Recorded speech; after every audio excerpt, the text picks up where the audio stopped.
YouTube ઉપર video upload કરતી વખતે ખાસ કરીને એસસીઓ કરવું ખૂબ જરૂરી છે.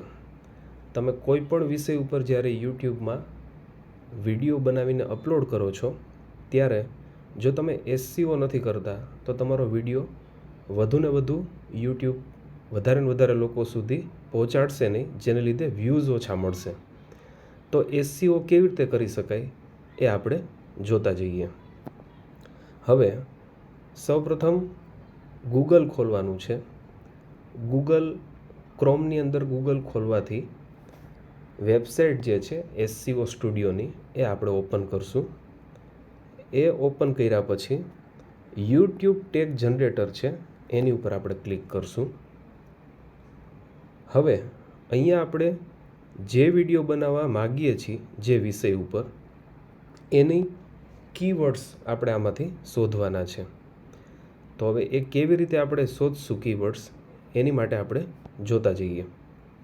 દાખલા તરીકે થોડી વાર પહેલાં જ મેં વોરન બફેટ વિશેનો એક શોર્ટ્સ યુટ્યુબ ઉપર અપલોડ કર્યો છે.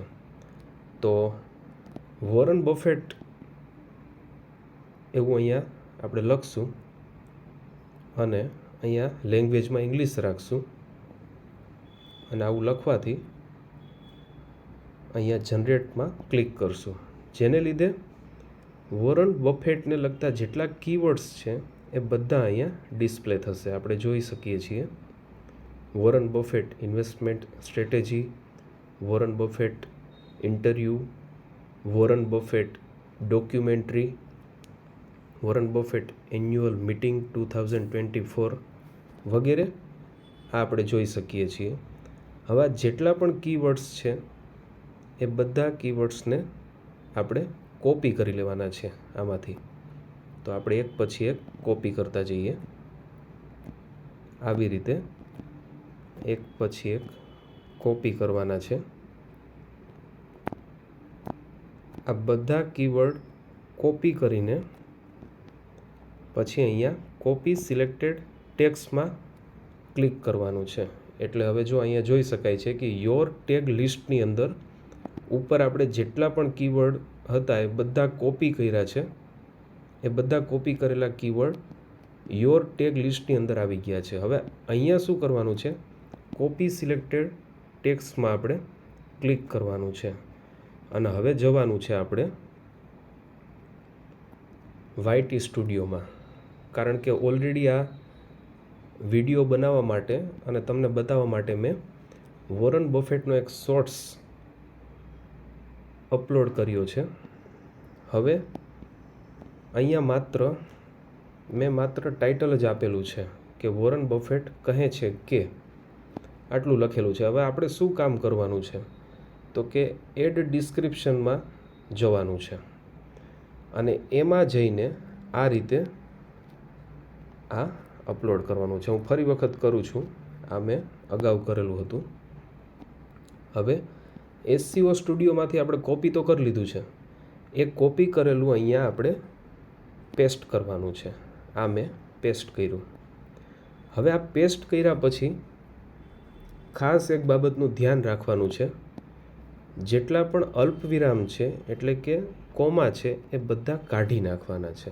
આપણે એક પછી એક કોમાને રિમૂવ કરશું. આ બધા કોમા આપણે કાઢી નાખશું. કોમા કાઢતા જશું અને એને એન્ટર આપતા જશું એટલે એ નીચેની લાઈનમાં બધા કીવર્ડ્સ છે એ ગોઠવાઈ જશે, જેથી આપણને પણ ખ્યાલ આવશે કે કોઈ લાઈનમાં કોમા બાકી નથી રહી ગયા ને. આ બધા જુઓ કોમા આપણે કાઢતા જઈએ છીએ. આ રીતે આપણે એન્ટર આપતા જશું અને અલ્પવિરામને રિમૂવ કરતા જશું. હવે જુઓ જેટલા પણ કીવર્ડ્સ કોપી કરેલા હતા એ બધામાંથી કોમા આપણે કાઢી નાખ્યા છે અને અહીંયા પેસ્ટ કરી દીધું છે. હવે અહીંયા જે કંઈ આપણે હેશટેગ લગાવવા એ પણ લગાવી શકીએ છીએ. દાખલા તરીકે વોરન બફેટ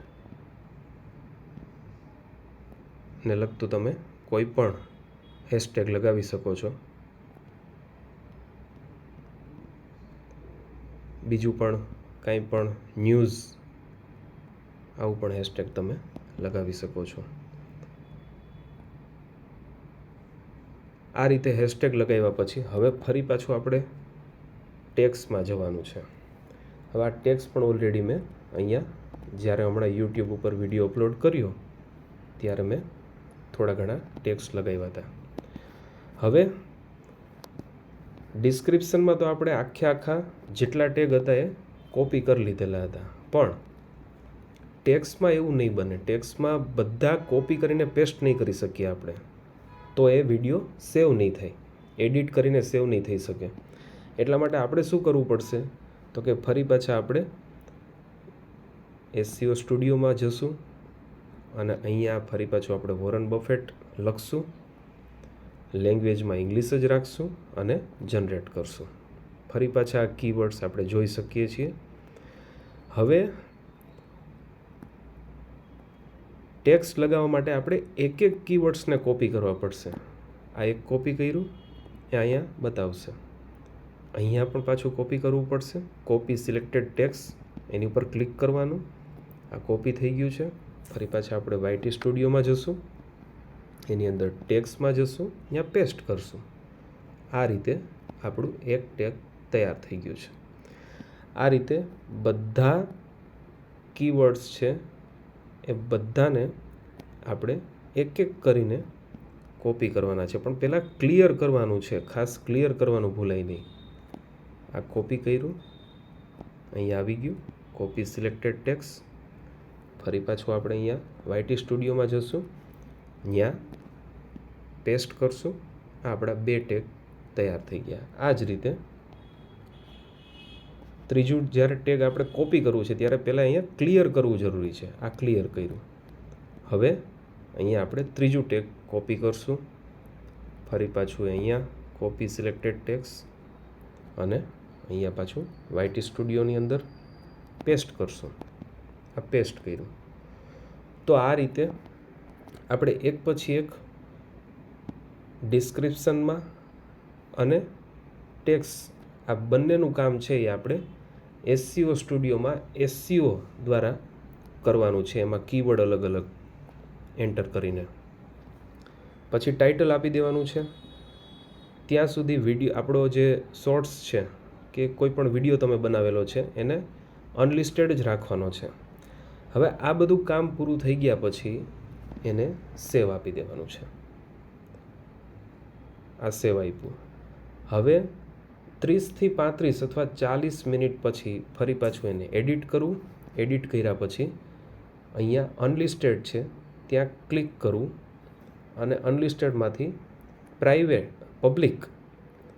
પબ્લિક કરવાનો છે વિડીયોને અને પછી આપણે અપલોડ કરવાનો છે. અત્યારે હું તમને ખાલી બતાવું છું એટલા માટે. તો આ રીતે યુટ્યુબ ઉપર જ્યારે પણ આપણે વિડીયો અપલોડ કરીએ છીએ ત્યારે ખાસ કરીને SEO કરવું ખૂબ જરૂરી હોય છે અને SEO દ્વારા આપણો વિડીયો જે છે એ વધારે ને વધારે લોકો સુધી યુટ્યુબ પહોંચાડે છે. મારી યુટ્યુબ ચેનલ ઉપર આપ નવા છો તો સબસ્ક્રાઈબ કરજો, બેલ આઇકનને પ્રેસ કરજો, વધુને વધુ શેર કરજો, લાઈક કરજો અને કોમેન્ટ કરજો.